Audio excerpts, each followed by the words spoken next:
کیا لیڈیز اور عورتیں والدین کی قبر پر حاضری دے سکتی ہیں؟ اگر نہیں دے سکتی تو پھر مکافات عمل ہوگا، ان کی اولاد بھی ان کی قبر پر نہیں آئے گی۔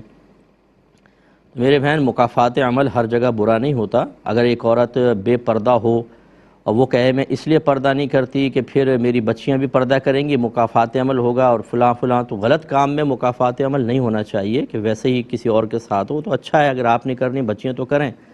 اسی طریقے سے جو قبرستان ہے اس میں عورتوں کا جانا مناسب نہیں ہے، یہ اپنے گھر سے ہی فاتحہ وغیرہ پڑھیں۔ ان کے لیے اگرچہ قبر کی زیارت مرد عورت دونوں کے لیے مستحب ہے، نبی کریم صلی اللہ علیہ وسلم کا جو فرمان ہے وہ دونوں کے لیے ہے کہ پہلے میں نے تمہیں قبور کی زیارت سے منع کیا تھا، اب میں تمہیں اجازت دیتا ہوں کیونکہ اس سے عبرت حاصل ہوتی ہے۔ لیکن فقہاء اسلام نے فرمایا کہ عورتوں کے لیے قبرستان جانا مناسب نہیں ہے، کیونکہ گھر سے باہر نکلیں گی اس کے لیے بے پردہ یا جائیں گی، یہ بھی مسئلہ، پھر وہاں جا کے جزع و فضع کرتی ہیں۔